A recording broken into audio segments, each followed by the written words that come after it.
Hi everyone, I'm Kieran, a Sydney Uni medical student commencing in 2023. I scored 82 in the GAMSAT writing section, and today I want to show you an exercise that I use to improve my writing and help me get into medical school. So I currently tutor quite a few students for the GAMSAT, and throughout the course of teaching them and reflecting on my own study strategies, I found that breaking the GAMSAT writing into multiple intellectual skills can be very beneficial for making significant improvements over the course of preparation. I suppose that most people, when they're preparing for GAMSAT writing, they spend a lot of time writing essays. Hopefully you spend at least some time writing essays, but they usually do that to writing and then also a lot of reading, and kind of hope that that will lead to improvements. And to some extent it will. However, there is more to writing than simply writing, and if we have a more precise, detailed understanding of the different skills involved with writing, we're more likely to improve. So today I'm going to break down one of those skills, which is quote interpretation, and I'm going to give you an exercise that I did throughout my preparation, which hopefully you can incorporate and improve your writing. Throughout the course of the video today, we're going to talk about why quote interpretation is an important skill. We'll talk about the process I used to interpret quotes. I'll give you an exercise to practice that process, and I'll demonstrate that through a couple of examples from past ACER questions or quotes. And then I'm also going to answer some frequently asked questions from my students and other questions I see bouncing around online in regards to interpretation. So hopefully it'll be a helpful video for you.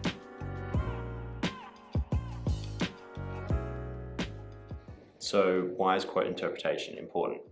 Well, ACER tells us in their booklet that we are marked in regards to the quality of our thinking, and that irrelevant responses will be marked poorly. So that's a pretty good guide as to why quote interpretation is important. And if you haven't read ACER's booklet, I'll provide a link to that, or put a quote around here somewhere so that you can have a look for yourself. Very important to familiarise yourself with that.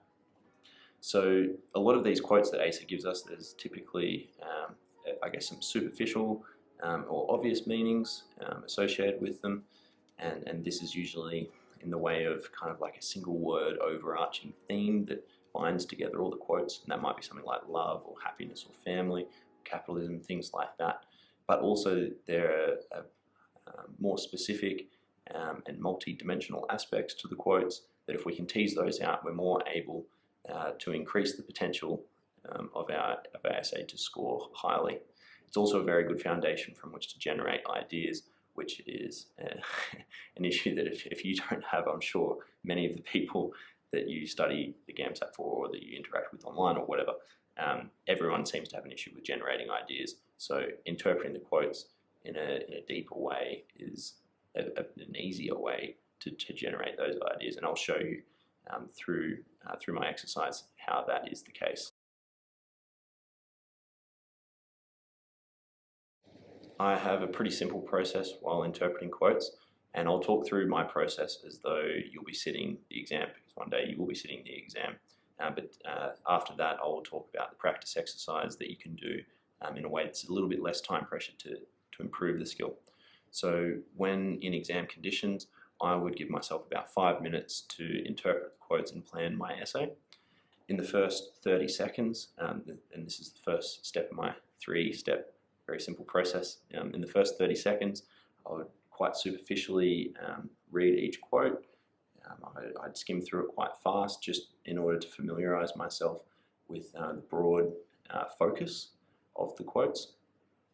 And then once I'd felt familiar, I would then narrow down my focus into a single quote, and that would usually be one that I found the most interesting, or something that I quite quickly found like I had some ideas or opinions associated with that quote. Sometimes it was just something that I found somewhat provocative or that I completely disagreed with.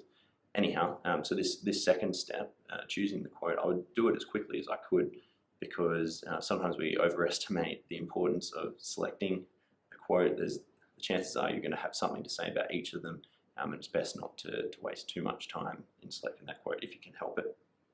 And then step 3, I would narrow my focus down now onto that single quote, blinker vision out the rest of them, and just really try and pull out the different aspects of that quote. I would paraphrase it in my mind, try and understand it as deeply as I could, and not get too caught up in a single word theme. And now I'll show you how I guess I improved that ability to read the quotes a little bit more deeply, so that then I could springboard into idea generation. While developing different practice exercises in the lead up to my GAMSAT exam, I really tried to keep them as time efficient and as precisely focused as possible, because I was working quite a lot and managing, having friends and family commitments and all those things. So time is very important. And so this practice exercise is one that would only take 5 to 10 minutes. It's something that I slid in before work, or getting home after work, or before doing different things. But it was quite a high yield thing to practice, interpreting quotes. And so basically the exercise that I would do is I would go through that 3-step process that I just talked about. And then at the end of that, I would paraphrase the quote. I would try and put it in as simple terms as possible. Sometimes I would even just say to myself, okay, what would I say if I was explaining this to a 5-year-old? How could I really break down the meaning of this quote? It would, sometimes it would only take me about 5 minutes. At the beginning, it maybe took me more like 10 minutes, and then I gradually got more efficient at it. And then by the time I was ready to sit the exam, I was doing it almost immediately. I would read a quote, and straight away I'd be like, boom, that's what they're trying to say there. Now let's have a look at this exercise in the context of an example, and I've taken these quotes from the pink ACER booklet. So I'll go through my 3-step process, and first of all we're going to have a superficial or quite fast read of each of those, so I'll give you a moment just to familiarise yourself with these quotes, and I'll do the same.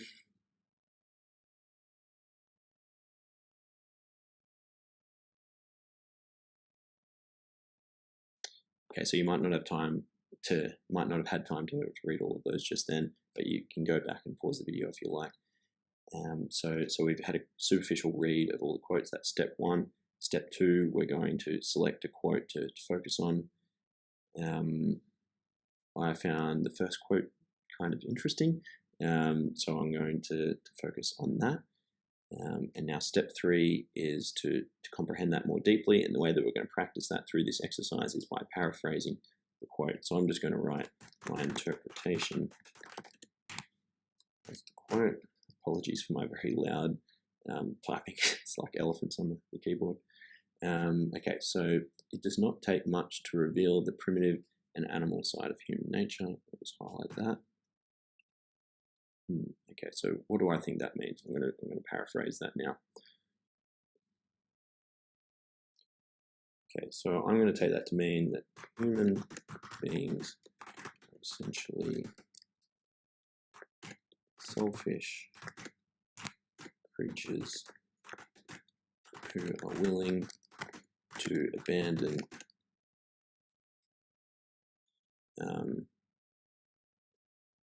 their thin veil of civility whenever it suits them.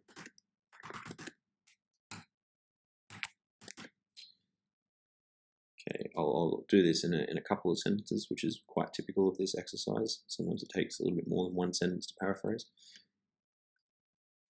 This is a cynical view of human nature, which can become a self-fulfilling prophecy. Selfishness breeds selfishness. Okay, so that's my interpretation of this quote. It's not the only interpretation of the quote. I see this as a fairly cynical quote.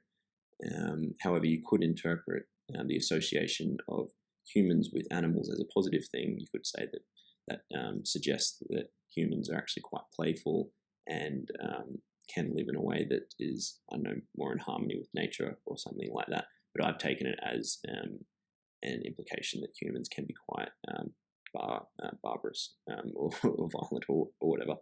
And I will just also point out that I have kind of started to err towards analysis as well as interpretation. So I've said that this is a cynical view of human nature, because that's what I think is being expressed here. However, that is somewhat analytical. You don't have to do that. So I'll try and keep my next one. I will go through another example now. I'll try and keep that more purely just comprehension and interpretation. B from the pink booklet, our second example of this exercise. All right, so step one, let's have a quick read of the quote. So go ahead and do that yourself.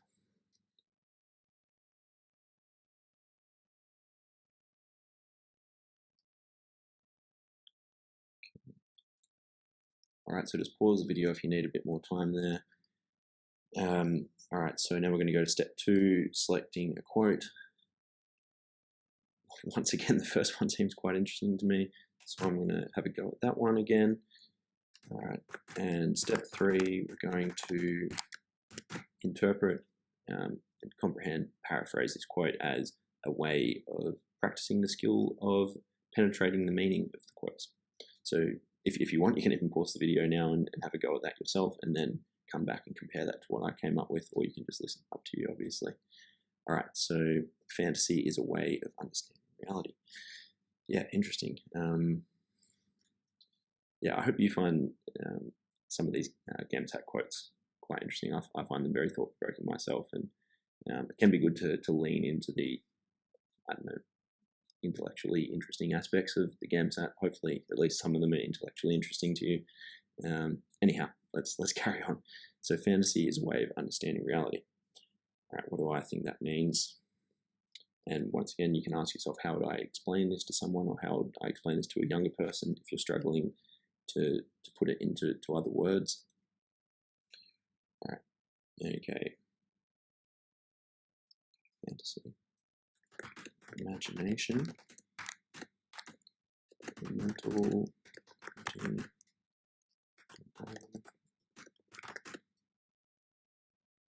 with creating fictitious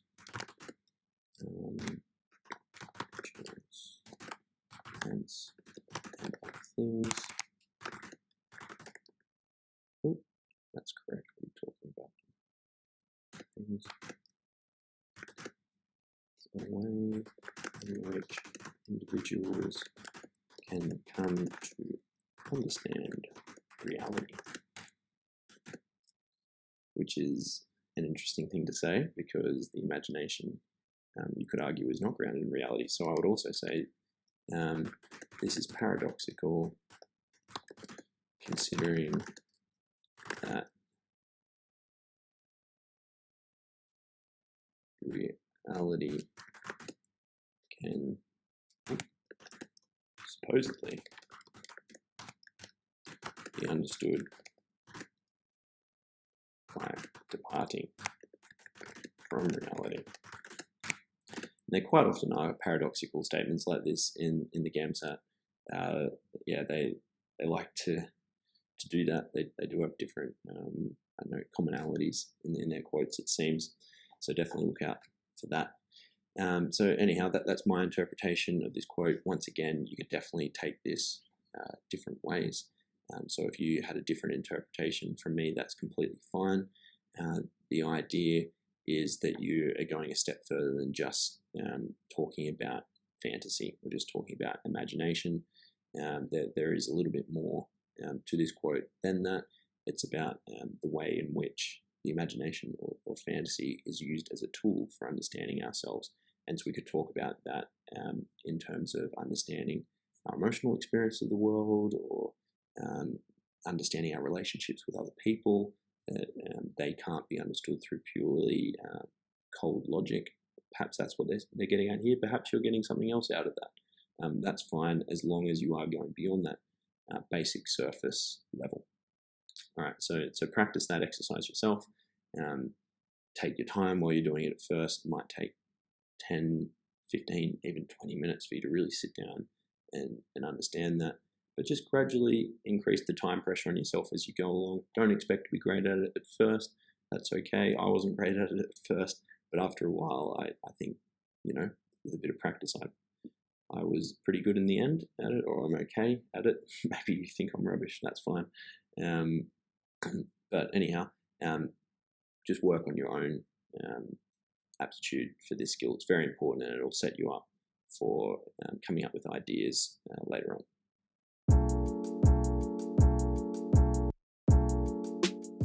I hope you found that practice exercise useful, and I hope it's something that you can use to improve your writing in the lead up to your exam. If any aspects of it were a bit confusing, or if you're struggling with it, feel free to comment below, and I'll try and address any queries that you guys have.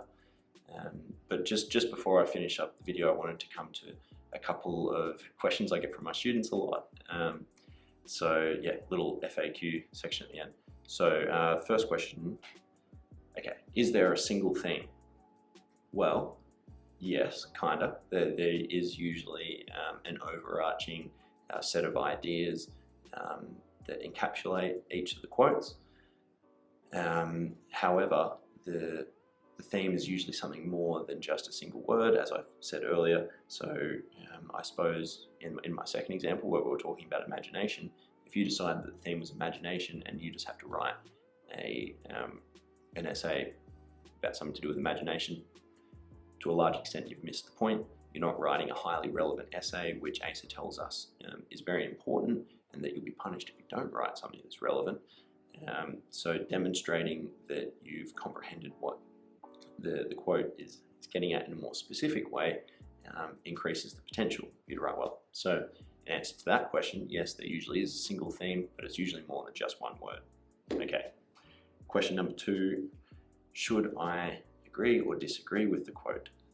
Now, I've come across some people who always agree with the quote. That's something that they feel comfortable in, or some people always disagree with the quote. Personally, I would just respond to the quote in a way that I genuinely believed.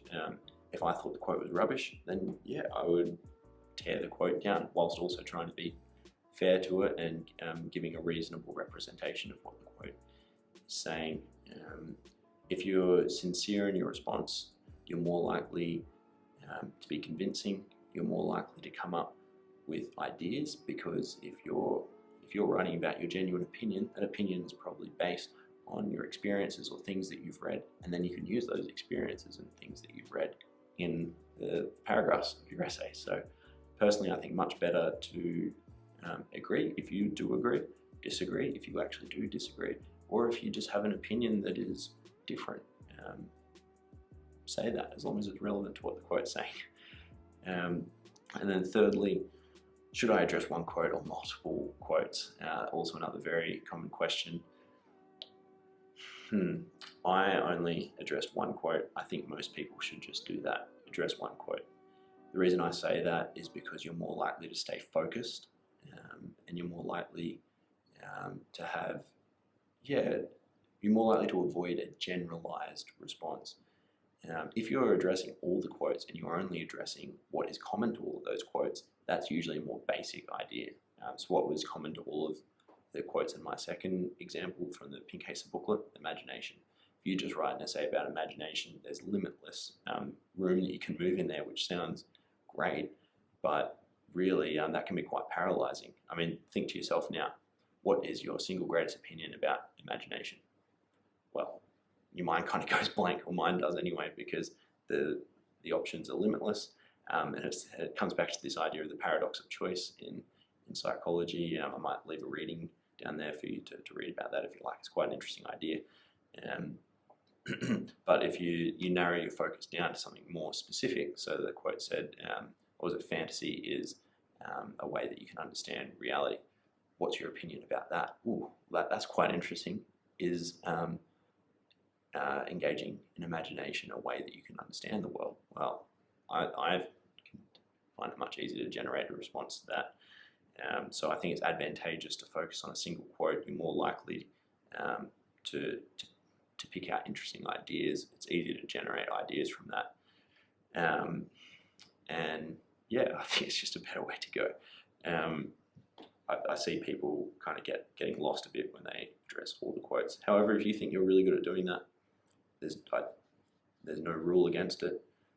Some people do well doing that, so just do whatever you think works for you. Yeah, anyway, I think I've got on long enough now. Good luck implementing this exercise with your study routine. It's supposed to be a short one, so that you can fit it around your busy life. I'm sure you're very busy, so yeah, I hope it is helpful, and all the best with your study.